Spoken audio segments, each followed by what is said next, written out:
हाँ दोस्तों, कल पढ़े थे अपन ने आलू राव, बप्पा रावल, समर सिंह, कुमार गुप्त, सावंत सिंह, राहब और श्याम सिंह के बारे में। आज बात करते हैं समर सिंह की मृत्यु के बाद में जो शासक बनता है वो बनता है आपके मेवाड़ का रावल रतन सिंह। समर सिंह के दो पुत्र थे। एक का नाम था कुंभकर्ण। कुंभकर्ण चला जाता है नेपाल और नेपाल में जाकर गोहिल वंश की स्थापना कर देता है। और दूसरा जो पुत्र था समर सिंह के वो था रतन सिंह था, जो रावल की उपाधि के साथ में मेवाड़ का शासक बनता है। तो देखो, बात करते हैं रावल रतन सिंह की। तो ये अंतिम अंतिम रावण शाखा का शासक था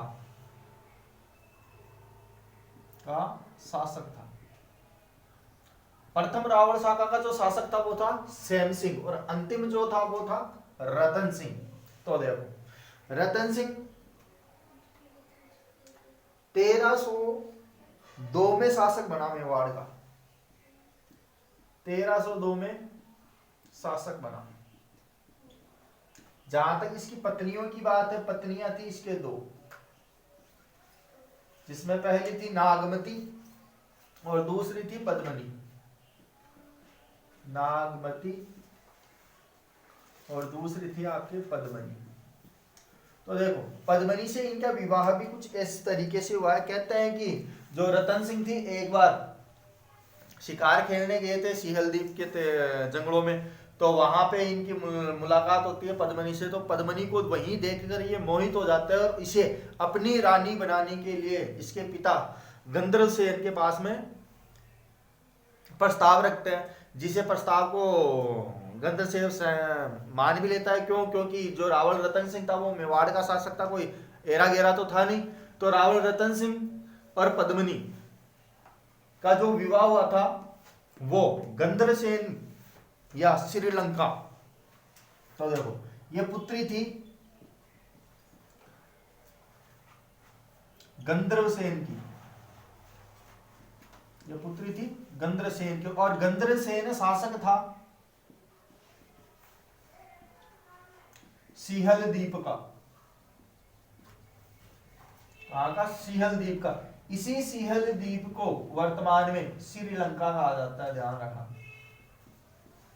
सिहल द्वीप को ही क्या कहा जाता है वर्तमान में? श्रीलंका। तो इस प्रकार से कुछ इतिहासकार बताते हैं कि जो पद्मनी के पास में एक तोता था, हीरामन तोता। इस तोते ने आकर रावल रतन सिंह के पास में सौंदर्य वर्णन किया था और सौंदर्य वर्णन करने के कारण ही कहते हैं कि इसने पद्मनी से विवाह किया। अब विवाह होने के बाद में देखो, जब रावल रतन सिंह मेवाड़ आ जाता है पद्मनी को लेकर, तो उसी समय कुछ दिनों बाद में एक घटना घटती है जिसके अंतर्गत कहते हैं कि इसका दरबारी था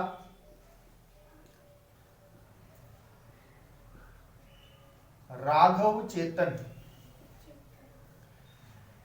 किसका दरबारी है? रावल रतन सिंह का। तो देखो, ये जो रावल रतन सिंह का दरबारी था ये एक तांत्रिक था। तो कहते हैं कि राघव रतन सिंह और पद्मनी के बीच में किसी बात को लेकर कुछ खटपट हो जाती है और खटपट हो जाती है। जो रतन सिंह था राघव चेतन को साम्राज्य से बाहर या मेवाड़ रियासत से बाहर कर देता है। तो बस इसी अपमान का बदला लेने के लिए राघव चेतन चला जाता है अलाउद्दीन खिलजी के पास में। इसके पास चला जाता है अलाउद्दीन खिलजी के पास में।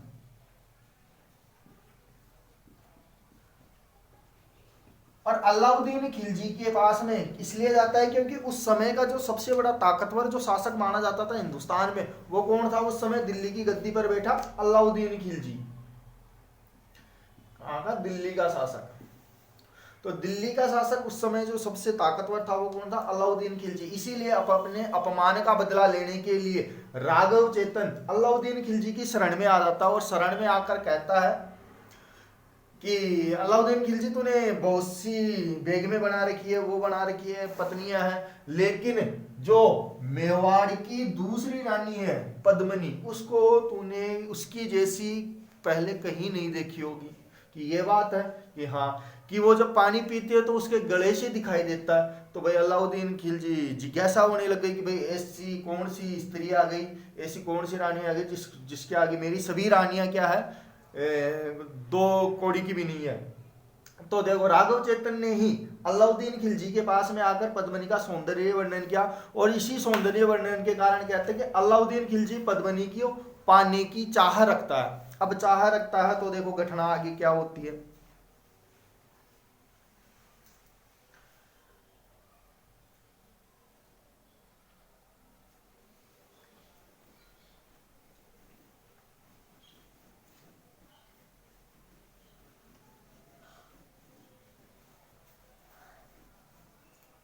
तो एक तरफ तो कौन है, रतन सिंह, और एक तरफ है अलाउद्दीन खिलजी।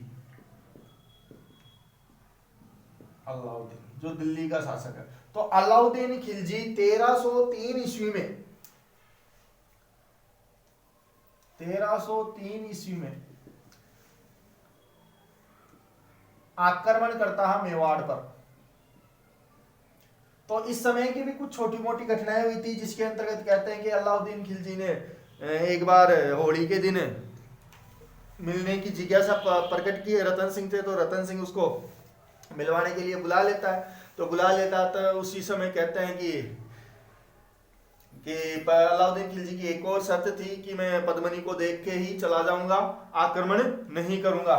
तो भाई ये बात पद्मिनी के पास में पहुंचाई जाती है। तो पद्मिनी कहती है कि आप उसे बुलाइए, आप उसे बुलाइए, मैं उसके रूप सामने प्रकट तो होंगी लेकिन प्रत्यक्ष रूप से नहीं होंगी। तो कहते हैं कि अलाउद्दीन खिलजी को पद्मिनी के दर्शन कराने के लिए कुछ इस तरीका सा वाक्य बनता है। कुछ इतिहासकार लिखते हैं कि शीशे के अंतर्गत यहां से प्रतिबिंब बना था पद्मिनी का, और यहाँ पे खड़े अलाउद्दीन खिलजी ने इसको देखा था। कुछ इतिहासकार कहते हैं कि नहीं साहब, यहाँ ऊपर एक झरोखे में पद्मिनी खड़ी हुई थी और यहाँ नीचे खड़े अलाउद्दीन खिलजी ने इस पानी से भरे टप में किसको देखा था, पद्मिनी को देखा था। और यही देखकर और भी ज्यादा इच्छा हो जाती है पद्मिनी को पाने की। तो इस प्रकार से छुटमुट घटनाएं होती है, जिसके अंतर्गत एक बार कहा जाता है कि अलाउद्दीन खिलजी रतन सिंह को पकड़कर दिल्ली ले जाता है और दिल्ली ले जाकर उसे बंदी बना लेता है। तभी जो इसके पद्मिनी के साथ में डायजे के रूप में आए थे या दहेज के रूप में गोरा और बादल। तो गोरा तो इसका चाचा था और बादल इसका भतीजा था। तो इन दोनों के सहयोग से दिल्ली से छुड़ा के लाया जाता है रतन सिंह को, और कहते हैं कि इसी समय जो गोरा था वो वीरगति को प्राप्त हो जाता है और बादल भी यहीं पे वीरगति को प्राप्त हो जाता है। और लास्ट में जब नहीं कुछ बात होती है तो अलाउद्दीन खिलजी लास्ट में आक्रमण करता है 1303 ईस्वी में मेवाड़ में। और मेवाड़ पे जब आक्रमण करता है तो कहते हैं कि जो रावण रतन सिंह था उसने केसरिया धारण किया। इस आक्रमण के समय इसने केसरिया धारण किया और युद्ध में कूद गया। केसरिया का मतलब होता है कि या तो जीतेंगे या वीरगति को प्राप्त होंगे। तो इस आक्रमण के समय अलाउद्दीन खिलजी जब जीतने लगा युद्ध, तो कहते हैं कि इसकी रावण रतन सिंह तो वीरगति को प्राप्त हो गया। और जो पद्मिनी थी, पद्मिनी ने दासियों के साथ मिलकर अग्नि जोहर किया, के साथ जोहर किया। तो इस प्रकार से जोहर और वीरगति दोनों मिलकर बनते हैं एक शाखा। और ये शाखा कौन सा था, 1303 ईस्वी का। तो यही शाखा चित्तौड़ का प्रथम शाखा कहलाता है। चित्तौड़ का प्रथम शाखा कहलाता है। तो इस प्रकार से जो रतन सिंह का कार्यकाल था और उस समय की जो घटना थी, सबसे महत्वपूर्ण घटना वो थी पद्मिनी, रतन सिंह और अलाउद्दीन खिलजी वाली। तो इस साके को ही चित्तौड़ का साका प्रथम कहा गया है, जो रतन सिंह के समय हुआ था। जोहर करने वाली स्त्री थी पद्मिनी और आक्रमणकारी कौन था इस साके के समय, अलाउद्दीन खिलजी। तो इस प्रकार से कहते हैं कि जब सभी दासियां अग्नि में जल गई तो कुछ इतिहासकार ये भी कहते हैं कि अलाउद्दीन खिलजी ने उस कुंड में से पता नहीं कितने मन सोना प्राप्त किया था और उसको भी लूटकर दिल्ली ले गया था। तो इस प्रकार से अलाउद्दीन खिलजी आक्रमण करता है और पद्मिनी को न पाने के कारण कहते हैं कि चित्तौड़ पर अधिकार कर लेता है। और चित्तौड़ पे जब अधिकार कर लेता है तो उसके बाद जब ये वापिस दिल्ली जाता है तो चित्तौड़ का नाम, अलाउद्दीन खिलजी चित्तौड़ का नाम रखता है खिजराबाद, अपने पुत्र के नाम पर, खिज्र खां के नाम पर, पुत्र खिज्र खां के नाम पर। अब ये खिज्र खां किसका पुत्र है, तो ध्यान रखना अलाउद्दीन खिलजी का है। तो अलाउद्दीन अपने पुत्र खिज्र खां के नाम पर चित्तौड़ दुर्ग का नाम रखता है खिजराबाद। तो 1303 में जब आक्रमण हुआ था मेवाड़ में, तो गुहिल वंश के 2 सरदार थे, मेवाड़ से या चित्तौड़ से भागकर कहां आ जाते हैं, सिसोदा गांव में। और सिसोदा गांव में ही इन्हीं गुहिल सरदारों के पीढ़ी में आता है, या इन्हीं की संतान के रूप में आता है हम्मीर देव। कौन आता है, हम्मीर देव, जो अगला नेक्स्ट अपन पढ़ेंगे। लेकिन पहले बात करते हैं कि जब 1303 में आक्रमण होता है तो अलाउद्दीन खिलजी इसको जीतने के बाद में क्या करता है।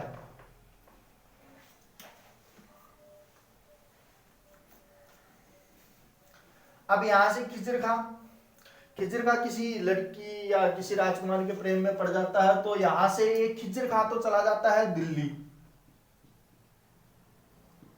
और दिल्ली जाने से पूर्व कहते हैं कि खिज्र खां ने जालोर पे आक्रमण किया था।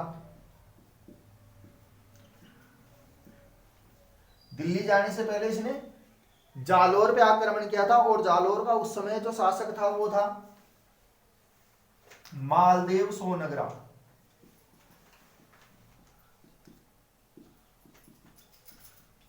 हराया, और हराने के बाद कहते हैं कि जो मालदेव सोनगरा था इसने अलाउद्दीन खिलजी की अधीनता स्वीकार कर ली थी।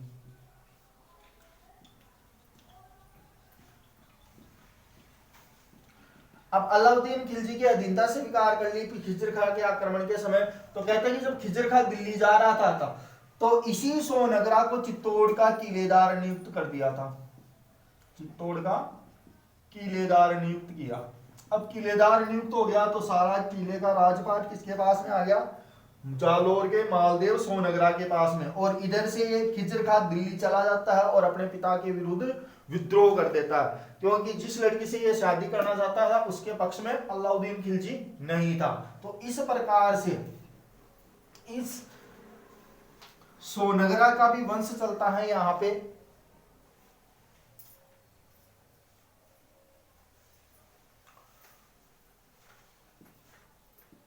मालदेव सोनगरा चित्तौड़ में आ जाता है।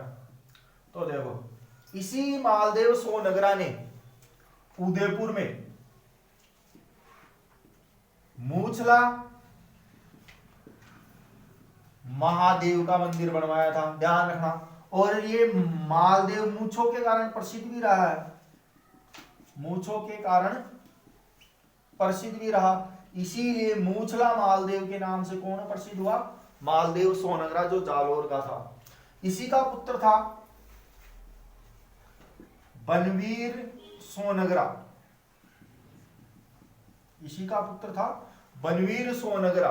और ये भी क्या बना, मालदेव की मृत्यु के बाद में बलवीर सोनगरा भी चित्तौड़ का किलेदार बना, चित्तौड़ का किलेदार रहा।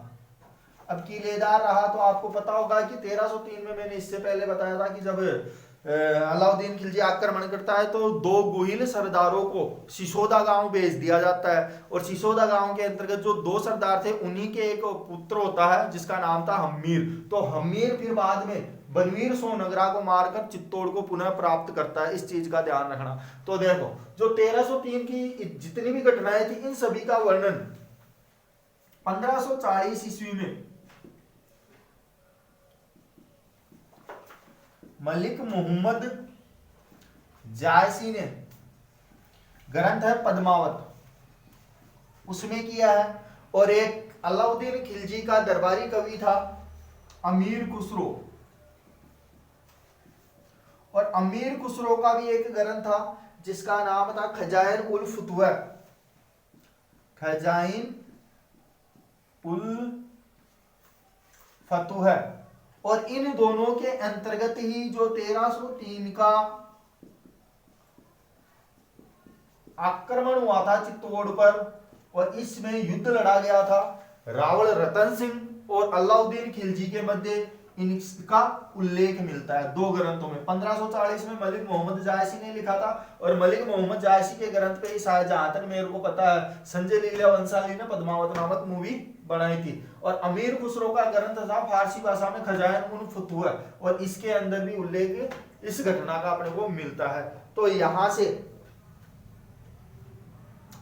आगे चलते हैं।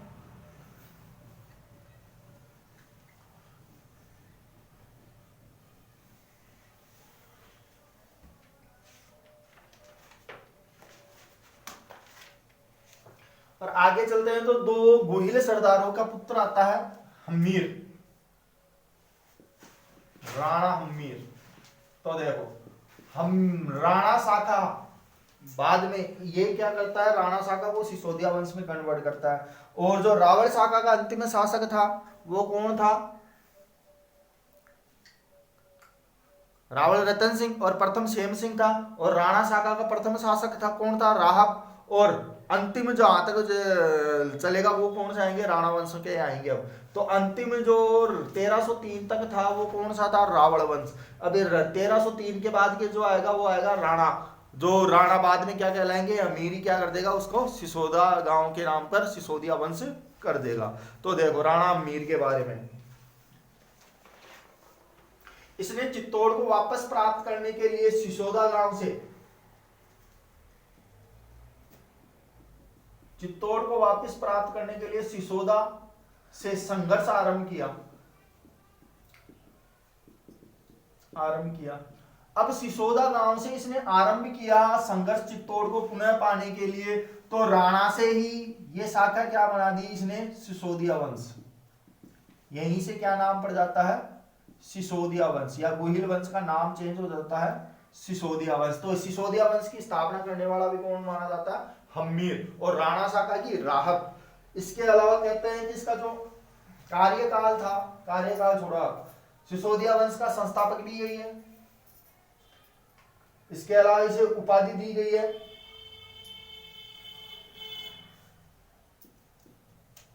उपाधि, जिनमें एक तो है वीर राजा, एक उपाधि तो दी गई है वीर राजा, और एक दी है विषम घाटी पंचानन। और इन समस्त उपाधियों का उल्लेख मिलता है कुंभलगढ़ प्रशस्ति, कुंभलगढ़ प्रशस्ति। इसके अलावा विजय स्तंभ में भी इसका उल्लेख मिलता है, विजय स्तंभ प्रशस्ति। इसके अलावा रसिक प्रिया टीका में भी मिलता है। और इन तीनों के अंतर्गत ही अगर बात की जाए कि ये इसको जो वीर राजा और विषम घाटी पंचानन की उपाधियां दी गई थी वो दी गई थी राणा कुंभा द्वारा। किसके द्वारा दी गई है ये सभी, इन प्रशस्ति और ग्रंथ में वो दी गई है राणा कुंभा द्वारा। अब देखो कर्नल जेम्स टोड इसे महान राजा की उपाधि देता है, महान हिंदू शासक। यह उपाधि कौन देता है इसको, इतिहासकार कर्नल जेम्स टोड देता है। यह हर जगह आएगा भाई कर्नल जेम्स टोड आपके। अब देखो इसके संघर्ष की बात करते हैं, ये तो बात हो गई इसकी उपाधि और सिसोदिया वंश से संघर्ष आरंभ करने की प्रारंभिक घटनाएं। अब बात होती है कि भाई इसने चित्तौड़ को कैसे प्राप्त किया।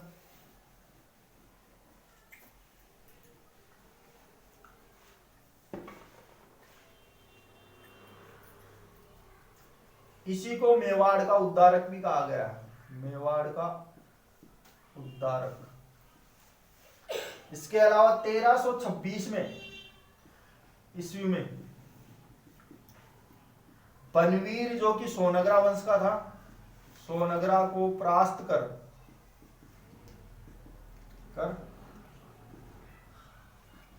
चित्तौड़ प्राप्त किया। बनवीर सोनगरा कौन, मालदेव सोनगरा का पुत्र था, जो मालदेव सोनगरा की मृत्यु के बाद में चित्तौड़ का किलेदार बना था। लेकिन 1326 ईस्वी में जब राणा मीर ने आक्रमण किया तो इसको मारकर या इसको परास्त कर वापस चित्तौड़ पे कौन सा वंश आ जाएगा, आपके गोहिल वंश या सिसोदिया वंश या राणा वंश आ जाएगा। अब यहां से आगे अगर विशेष बात की जाए तो भारत में छापामार युद्ध प्रणाली की शुरुआत भी किसने की? राणा अमीर ने की शुरुआत की राणा अमीर ने की है। इसके अलावा अगर आप देखोगे तो इसी का पुत्र आगे आता है क्षेत्र सिंह। कौन आता है? क्षेत्र सिंह, जो इसकी मृत्यु के बाद में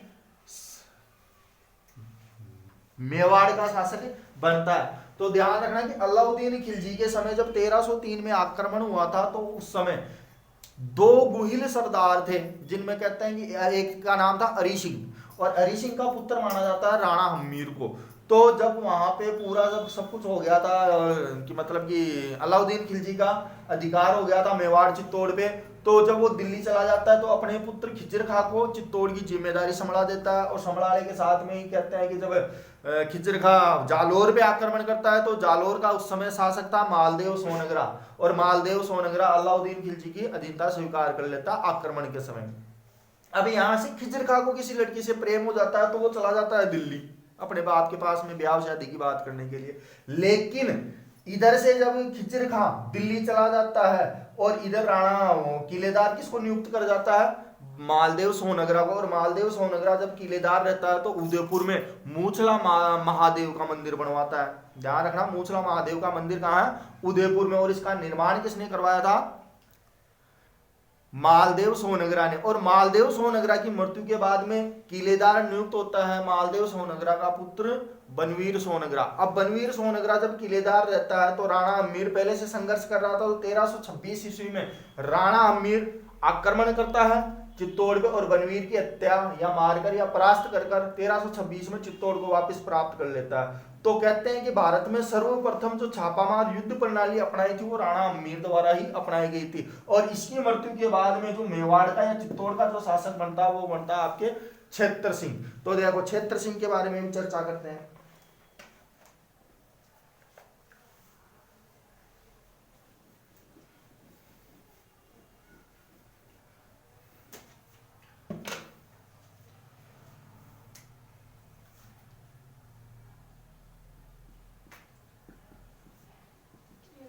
क्षेत्र सिंह पुत्र था राणा अमीर का। तो देखो जब यह शासक बना तो इसने अजमेर व बिजोलिया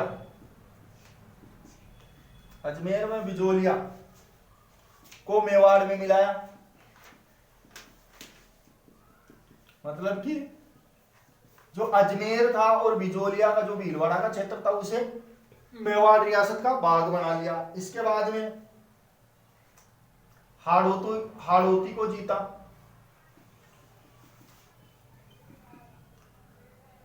या हांडाओ को हराया। हांडाओ मतलब कि यहाँ के जो शासक थे वो हांडा वंश के थे, तो हांडाओ को हराया। तो ध्यान रखना है कि हाड़ौती को जीतने और हाड़ाओ को हराने के बाद में इसने एक निर्माण करवाया था इस खुशी में, एकलिंग नाथ प्रशस्ति का। एकलिंग नाथ प्रशस्ति का किनको हराकर? हाड़ौती को हराकर या हांडाओ को हराकर। इसके बाद में इसने प्रतापगढ़ के 56 के मैदान को जीता।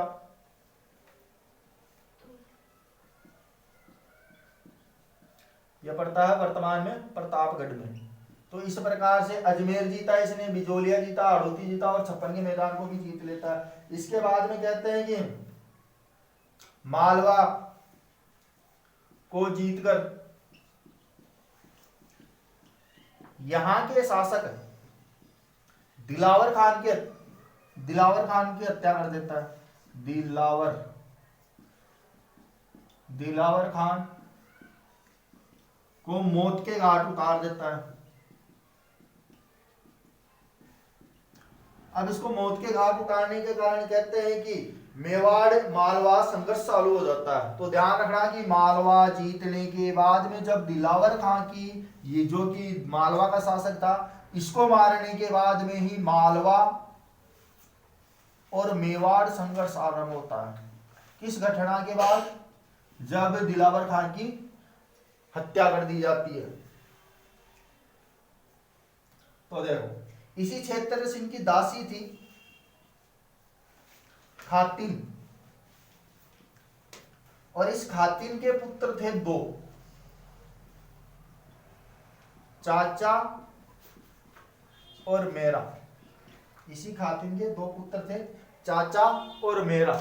और क्षेत्र सिंह के जो पुत्र था, जो क्षेत्र सिंह का पुत्र था उसका नाम था लाखा सिंह। देखो दासी पुत्र तो कौन थे, चाचा और मेरा, और जो शासक बनने वाला था या उत्तराधिकारी बनने वाला था वो पुत्र क्षेत्र सिंह का कौन था, लाखा सिंह था। तो इस प्रकार से ध्यान रखना कि राणा मीर की मृत्यु के बाद में जब राणा मीर मेवाड़ को वापस प्राप्त कर लेता है तो क्षेत्र सिंह अपने साम्राज्य को बढ़ाने के लिए देखो अजमेर और बिजोलिया को जीतता है, मेवाड़ में मिला लेता है, हाड़ौती को जीतता है और आंडाओं को हराता है। इस खुशी में निर्माण करवाता है एकलिंगनाथ प्रशस्ति का, और एकलिंगनाथ प्रशस्ति कहाँ है, आपके उदयपुर जिले में। ध्यान रखना इस चीज का। अब यहां से ये प्रतापगढ़ के क्षेत्र पे आक्रमण करता, उस समय प्रतापगढ़ बना नहीं था, क्योंकि प्रतापगढ़ तो आपके बहुत बाद में बना था। तो देखो 56 का मैदान, माही नदी का आसपास का जो क्षेत्र था उसको भी ये जीत लेता है और मेवाड़ में मिला लेता है, और फिर बाद में आक्रमण करता है मालवा पर, और मालवा पे जब आक्रमण करता है तो यहाँ के शासक दिलावर खां को मौत के घाट उतार देता है। बस यहीं से मालवा मेवाड़ संघर्ष चालू हो जाता है, जो आगे तक चलेगा, कुंभा से लेकर आपके मोक्कल वगैरह जितने भी शासक आएंगे वहां तक चलेगा। अब इसके एक दासी थी, दासी का नाम था खातिन, और खातिन के दो पुत्र थे, चाचा और मेरा। तो चाचा और मेरा को भी रोल आएगा जब ये मोक्कल की हत्या करेंगे, और मोक्कल कौन था, लाखा सिंह का पुत्र था, जो तो बाद में जाकर लाखा सिंह की मृत्यु के बाद में शासक बनेगा। तो जो प्रॉपर क्षेत्र सिंह का उत्तराधिकारी बनता है या उसकी मृत्यु के बाद में जो मेवाड़ का शासक बनता है वो बनेगा आपके लाखा सिंह, न कि आपके चाचा और मेरा। चाचा और मेरा तो क्या थे, दासी पुत्र थे और दासी पुत्र ही रहेंगे, लेकिन इनका रोल कहाँ अदा होता है, एक तो आपके अदा होता है मोक्कल के समय और मोक्कल के बाद में कुंभा के समय, क्योंकि ये दोनों मिलकर मोक्कल की हत्या करते हैं और मोक्कल का पुत्र कुंभा था, कुंभा इन दोनों की हत्या करवा देता है। इस प्रकार से जो अगला क्षेत्र सिंह का जो उत्तराधिकारी या मेवाड़ का जो शासक बनेगा वो बनेगा आपके लाखा सिंह, और लाखा सिंह के बारे में चर्चा करेंगे आपकी नेक्स्ट क्लास में। धन्यवाद।